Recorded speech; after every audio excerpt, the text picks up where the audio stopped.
እንኳን ሁላችሁም በሰላም መጣችሁ።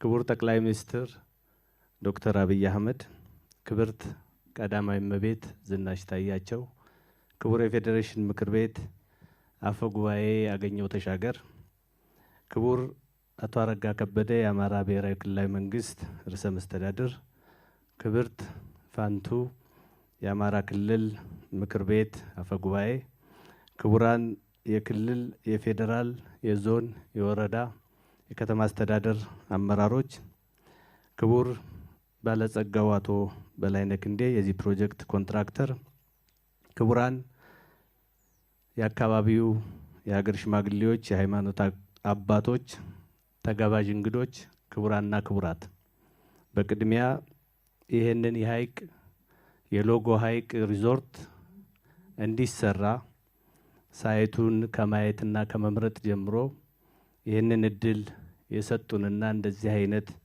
ትልቅ ኢንቨስትመንት እዚህ አካባቢ ላይ እንዲሰራ ለወሰኑልንና ለእኛም እድል ለሰጡን ክቡር የፌዴሪ ጠቅላይ ሚኒስትር ዶክተር አብይ አህመድ ምስጋና ለማቅረብ እፈልጋለሁ። በመቀጠል የክልሉ መንግስት የዞንና የወረዳ እንዲሁም የሐይቅ ከተማ አስተዳደር አመራሮች በሙሉ፣ ኮንትራክተሩ፣ አማካሪ ድርጅቱ፣ እዚህ የተሳተፉ መሐንዲሶች፣ ኢንጂነር ንጋት ዘውዱን ጨምሮ ያሉ የማኔጅመንት አባላትና መላው ሰራተኛ ምስጋና ለማቅረብ እፈልጋለሁ ለዚህ ስለበቃን።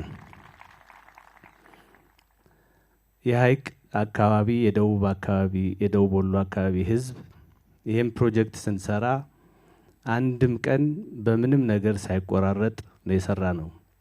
እሱ ብቻ ሳይሆን ፕሮጀክት ላይ ብዙ ጊዜ መንጠባጠቦች ያጋጥማሉና ይሄ ፕሮጀክት ሲሰራ ሚስማርም ሳይጠፋን የሰራ ነውና ለአካባቢው ማህበረሰብ ምስጋና ማቅረብ እፈልጋለሁ።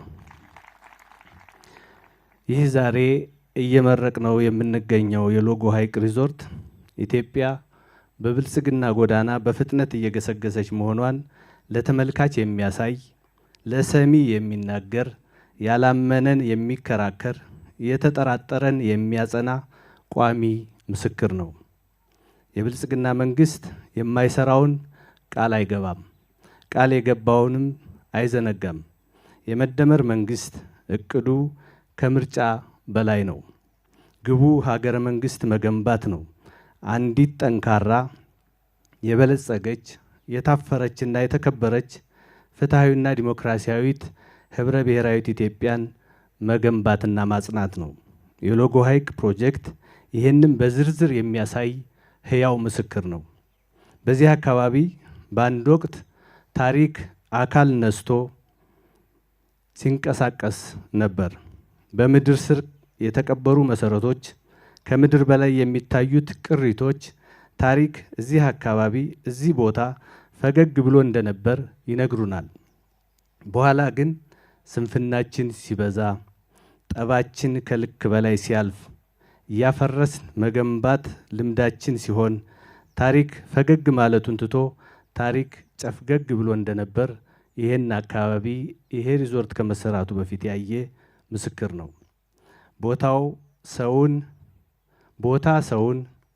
ሰውም ቦታን ይቀድሰዋል እንደሚባለው በክቡር ጠቅላይ ሚኒስትራችን ከዘመናት በኋላ እዚህ አካባቢ መጡና እዚህ አካባቢ ጨፍገግ ብሎ የነበረውን ታሪክ መልሶ ፈገግ እንዲል አደረጉት። ነባር እሴቶቻችን መፈለግ፣ አረሙን ማረም፣ በጎውን ግን የበለጠ እሴት ጨምረን መጠቀም የሚል ፍልስፍና ይዘው ሲመጡ የዛሉ ክንዶች በረቱ፣ የደከሙ አእምሮዎች ነቁ፣ የተዘጉ ታሪኮች ወጡ፣ የተዳፈኑ ቅርሶች ተገለጡ። ለአንዳንድ ቦታ ፈጣሪ ሰው ያዝለታል። የቀድሞዎቹ ጸሎት ነው መሰለኝ፣ የጥንቶቹ ሽማግሌዎች ምርቃትም ይመስለኛል። መቼም ወሎ ወልይም ነብይም ሲያፈራ ነው የኖረው። እነርሱ የተናገሩት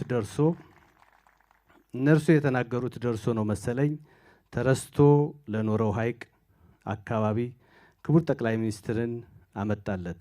ከዚህ በኋላ ታሪክ ስለ ሐይቅና አካባቢው ሲዘግብ ከዶክተር አብይ በፊትና በኋላ ይላል። የገበታ ለትውልድ ሎጎ ሐይቅ ፕሮጀክት በክቡር ጠቅላይ ሚኒስትር አብይ አህመድ ልብ ውስጥ ተጸንሶ ጊዜው ሲደርስ ሰኔ 2016 ዓ.ም በይፋ ተጀመረ። የፕሮጀክቱን የዲዛይን እና የግንባታ ስራ ደግሞ ባለጸጋው በላይነህ ክንዴ እና በጎ ሰሪ እና ጠቅላላ ተቋራጭ አከናወነው። የሎጎ ሐይቅ ፕሮጀክት ማለት በጎ መሪና በጎ ሰሪ የተገናኙበት ፕሮጀክት ማለት ነው። የግንባታ ቁጥጥር ስራው ደግሞ በኢትዮጵያ ኢንጂነሪንግ ኮርፖሬሽን አማካኝነት ተሰርቷል። ይሄ ፕሮጀክት 13.3 ሄክታር በላይ ይሸፍናል። ይህንንም የአማራ ብሔራዊ ክልላዊ መንግስት ከሶስተኛ ወገን ነፃ በማድረግ የግንባታ ቦታውን በወቅቱ ለፕሮጀክት ጽህፈት ቤቱ አስረክቧል። የሎጎ ሐይቅ ሪዞርት ከ130 ሜትር በላይ ርዝመት ያለው ህንፃ ሲሆን የምድር ውስጥና 4 ፎቆች አሉት። አጠቃላይ የወለል ስፋቱ ከ13000 ካሬ ሜትር በላይ ነው። በውስጡ ከ350 ሰው በላይ መያዝ የሚችል ሁለገብ አዳራሽ፣ በተራራ አናት ላይ በልዩ ሁኔታ የተገነባ ሬስቶራንት፣ የአዋቂዎችና የልጆች የመዋኛ ገንዳ፣ ደረጃውን የጠበቀ በኮንክሪት የተሰራ የሄሊኮፕተር ማሳረፊያ፣ የቡና ማቅረቢያ ቤት፣ ለሆቴል አገልግሎት የሚሰጡ ክፍሎችና የጥበቃ ቤቶች አሉት። እነዚህ ከላይ የተዘረዘሩት ግንባታዎች በአጠቃላይ ከ16722 ካሬ ሜትር በላይ ስፋት ይሸፍናሉ። ከዚህ በተጨማሪ በፕሮጀክቱ ከ3.7 ኪሎ ሜትር በላይ የኮንክሪት አስፓልት የውስጥ ለውስጥ መንገድ፣ ከ100 በላይ መኪኖች መያዝ የሚችል የኮንክሪት አስፓልት ፓርኪንግ፣ ዘመናዊ የቆሻሻ ማጣሪያ፣ ከ200 ሜትር በላይ ከፍተኛ መጠን ያለው የጉድጓድ ውሃ፣ ከ7 ሄክታር በላይ የሚሸፍን የተለያዩ አትክልትና ፍራፍሬዎች ያሉበት እርሻ፣ ከ4 ሄክታር በላይ አረንጓዴ አካባቢ ስራ፣ የስፖርት ሜዳ፣ የተለያዩ ፏፏቴዎች ተሰርተውበታል። ሐይቁ ከደለል ለመጠበቅ የሚያስችል ከ1 ኪሎ ሜትር በላይ ርዝመት ያለው የአለት ሙሌት ስራም ተሰርቷል። በዋናነት በዚህ ሪዞርት ውስጥ 67 የተለያዩ መጠን ያላቸው ክፍሎችና ከ80 በላይ አልጋዎች ተገንብተውለታል። ሁሉም አልጋዎች እይታቸው ወደ ሐይቁ ነው። ለተለያየ አገልግሎቶች የሚውሉ 4 የተለያየ መጠን ያላቸው የስብሰባ አዳራሾች፣ ዘመናዊ የስፓ የጂምና የውበት ሳሎን ተገንብተውለታል። በተጨማሪም ለሆቴሉ አገልግሎት የሚሰጡ ደረጃቸውን የጠበቁ ቢሮዎችና ልዩ ልዩ ክፍሎች ተካተዋል።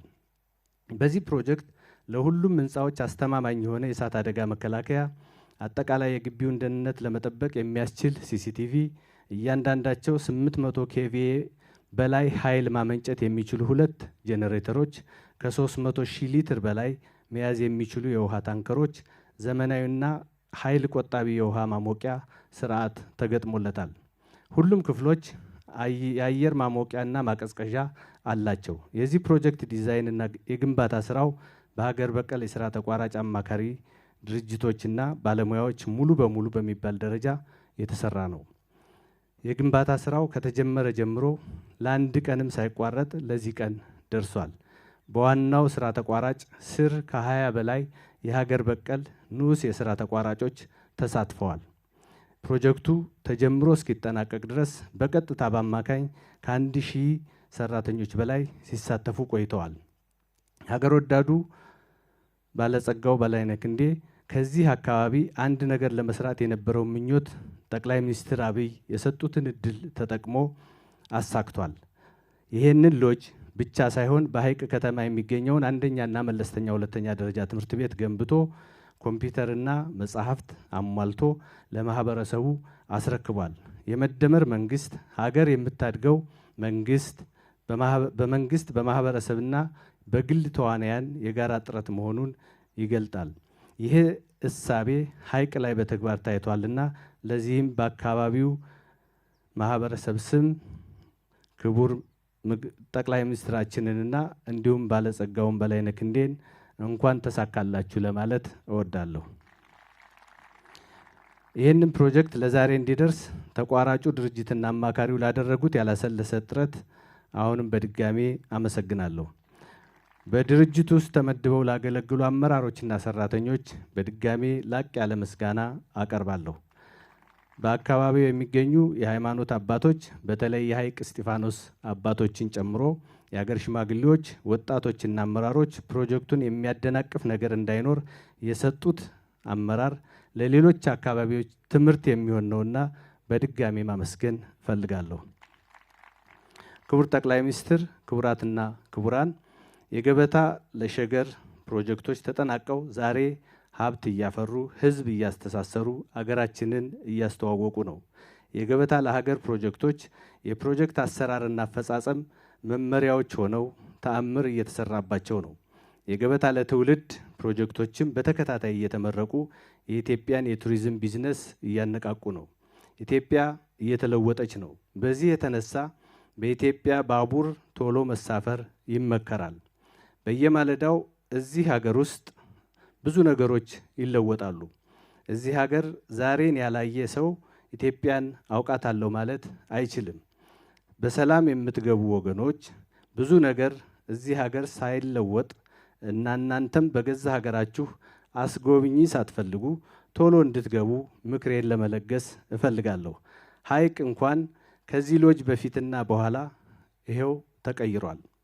ያለፉት 7 ዓመታት የኢትዮጵያ ጉዞ አንድ ዓመት ስንት ቀን ነው? አንድ ቀንስ ስንት ሰዓት ነው የሚያሰኝ ነው። ለመሆኑ ድሮም አንድ ዓመት 365 ከ6 ቀን ብቻ ነበር የያዘው? አንድ ቀንስ 24 ሰዓት ነበር ያለው? ታዲያ ለውጡን ምን አመጣው ብለን ከጠየቅን የመሪ ቁርጠኛነት፣ የመሪ ሀገሩን መውደድ፣ እጅ ንጹህ አድርጎ መስራት፣ ጨርሶ መጀመር፣ ለቃል መታመን፣ መፍጠንና መፍጠር፣ ይህንን ነው የለውጡ ምክንያት ያመጣው። ክቡር ጠቅላይ ሚኒስትር በድጋሚ እንኳን ደስ አለዎት፣ እንኳን ተሳካለዎት ለማለት እፈልጋለሁ። የሎጎ ኃይል ሪዞርት ይህንን ከፍ አድርጎ ይናገራል። ህንፃው፣ መልክዓ ምድሩ፣ ፏፏቴው፣ ዛፉ፣ እርሻው ይህንኑ የለውጡን እሴት ነው የሚናገረው።